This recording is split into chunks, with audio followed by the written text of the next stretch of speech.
from Once Diario Monterrey, Mexico. And I want to ask you, how much do you know about the Mexican League and what do you expect about Rayadas? Yeah, I mean, we're looking forward to playing a very good team. I think you see, especially their last two results, like their season has started. They've had some tight games, but the last two games we've seen them really, I think it was 4-0 and 3-0 in their last two games. I wouldn't say I'm an expert on the Mexican League, but it's definitely a league we keep an eye on. Fantastic support that's starting to build there for their women's programs. As someone who worked in youth soccer before I came here, I think you can see the development of the Mexican youth through their systems and how well they're doing. So we always have an eye on the Mexican League, and we know we're playing one of their top teams in this tournament.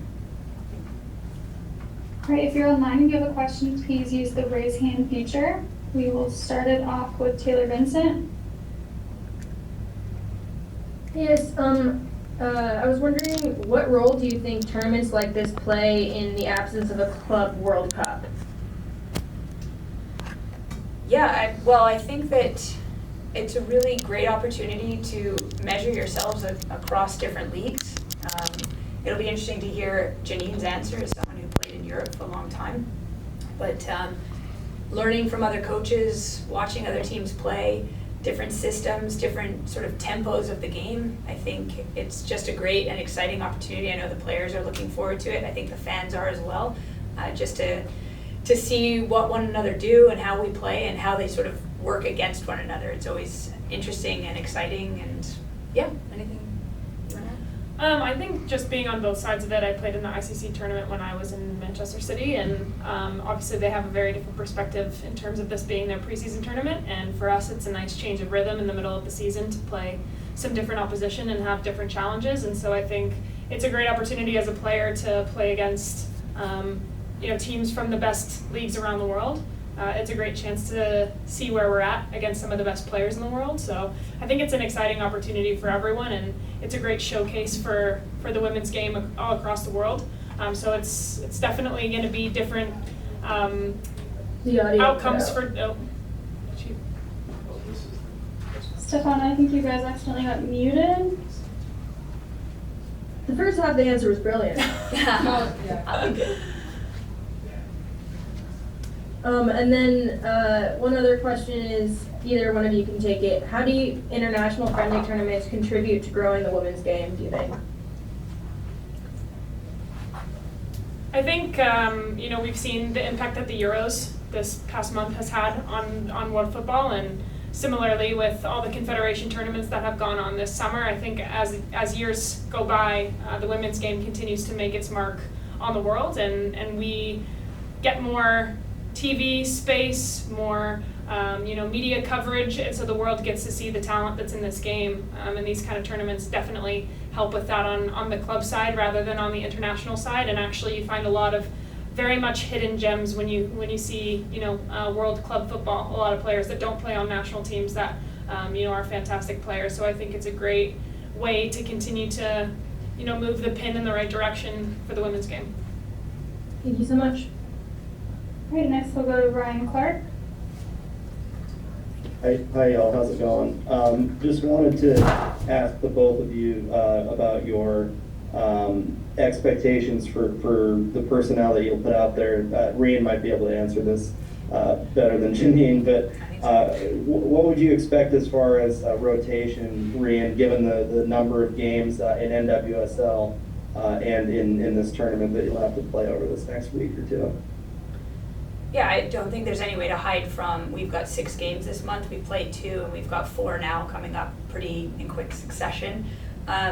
We need to respect the opposition we have here and the fan base and put out teams that are ready to win and fight for the badge, and that is what we're doing, making sure as well that we're getting players the rest they need to then go back-to-back with North Carolina and at home to San Diego at the end of this month. So it's the puzzle that is being a coach. And again, I'd highlight just the fantastic team that I do have and the players. They recognize that this is not a time to put all of the value on starting. That's not what it's about. It's how do we make sure we get the best lineups out there to win, as well as making sure our players are ready to go for as many games as possible.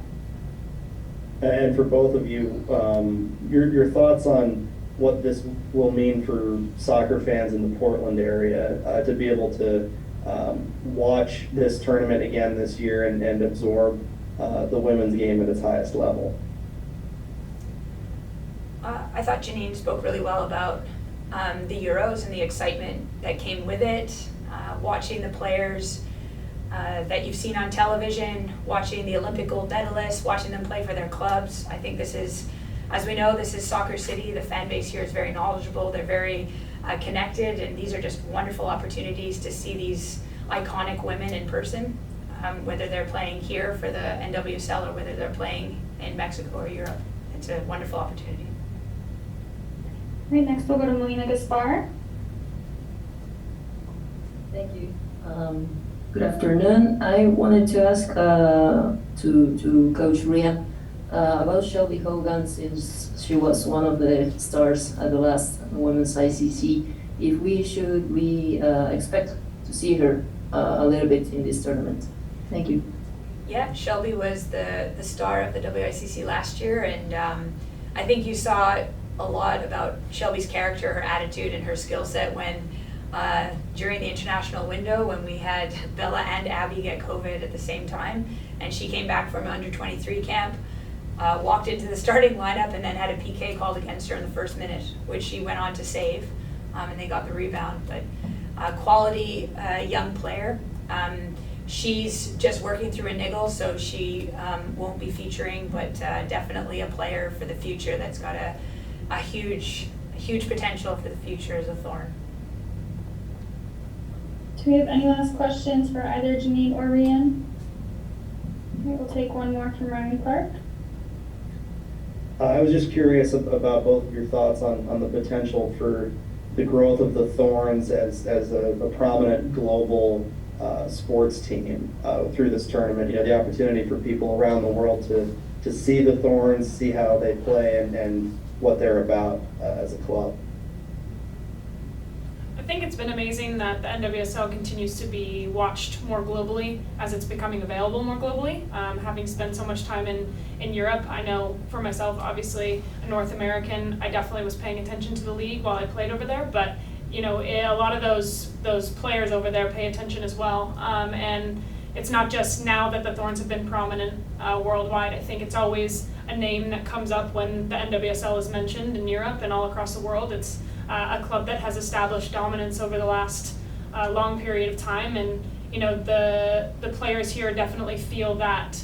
I don't know if I would call it pressure, but pride in the fact that this team should be at the top of the table every time a new season comes around. And you know, thankfully we've put in the performances this season thus far that have kept us at the top of the table. But as everyone knows, this league can flip just as fast as you know, you can win a few games. So we're definitely on the right page. Like I said, this will be a great rhythm change for us.